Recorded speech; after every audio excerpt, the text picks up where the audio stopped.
KJ Hill, front row right, Bill. KJ, I want to ask you about Austin Mack, actually. He's had an up and down career. He wants to have a big senior year. What have you seen from him this year? And also, just could you just talk about what he has done off the field with Raz and some of that stuff?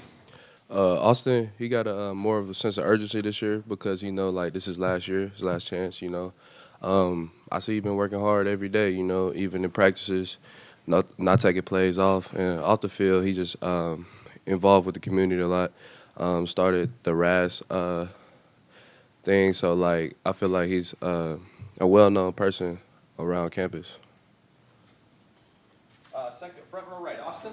KJ, has anything that Justin Fields has done through these first 2 weeks surprised you guys? Nah, not really. We seen it all training camp and in the spring, so it just finally coming to other people's eyes, I feel like. I asked him about going to break up. Ben was getting into a little trash talk at one point in that second half. Is he, he seems to be comfortable taking some of that leadership already. I know that took Dwayne a little bit of time.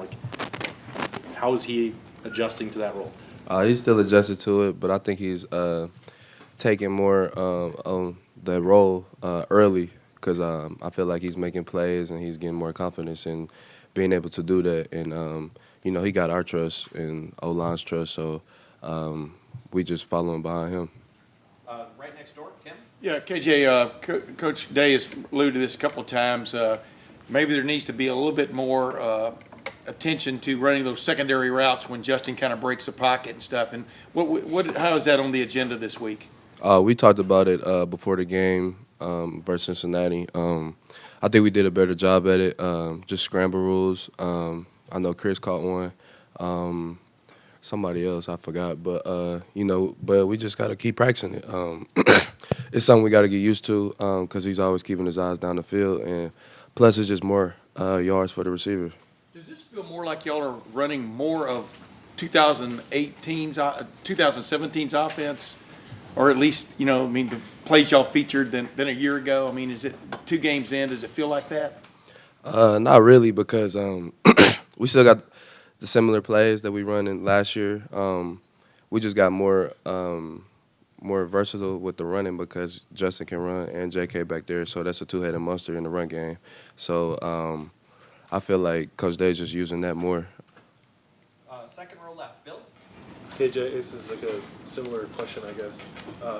First 2 years of Coach Day running the offense, you guys got a lot out of shallow crosses and the mesh route stuff, and it just seems like so far there hasn't been as much of that.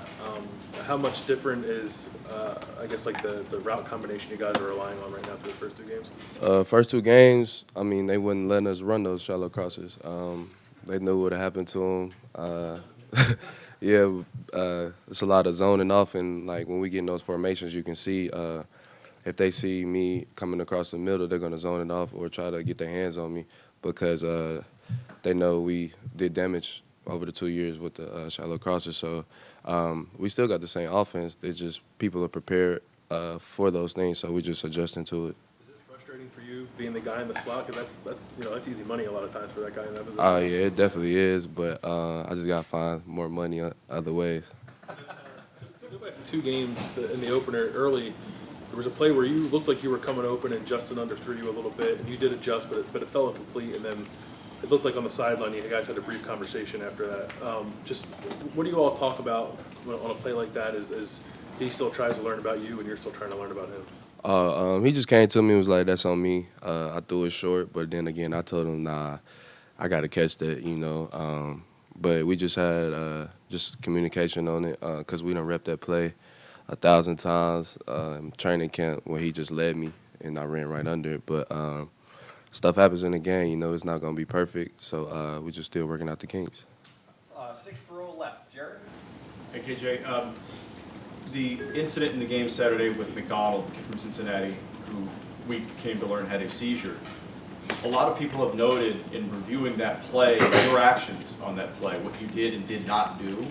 Can you go back to that play and recall what you saw and why you reacted the way you reacted? Pre-snap, he was lined up man against me, so I'm staring at him to see what I'm about to do, make a plan, and I could just see his eyes rolling in the back of his head. So at first I thought he was like, trying to intimidate me or something, do something, because, people do that in football all the time.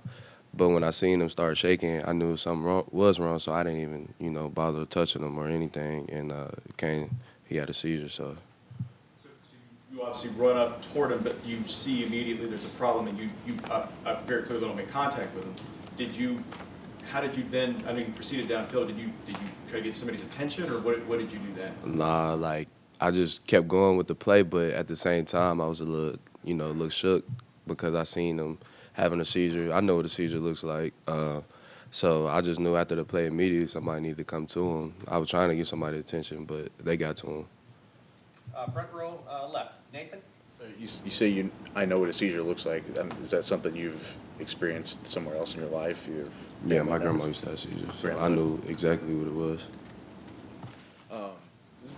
Changing topics, what you saw from Garrett Wilson on the way he went up and made that play in the end zone for that touchdown catch, and just, I guess, what you've seen from him progressing this early in his career. Being in week 2, I seen him playing faster, week 1, and in training camp he still was thinking a lot, which is common for a freshman. So I feel like he just said in the meeting, he was like, yeah, I was playing faster because I knew what I was doing, and I could make plans on routes and stuff like that. So I feel like he's playing that after that catch, he's got more confidence, and you can look out for him because he's made big plays in training camp, and I feel like that was just one of many.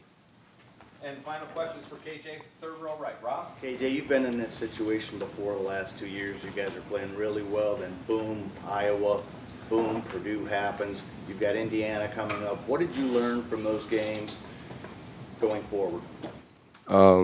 Things didn't go right in both of those games. One, we didn't score in the red zone, and we didn't score when the defense stopped them, and we need to go up on the score. So, I just feel like we just got to play football, We went in there prepared. We went in there feeling great about the game.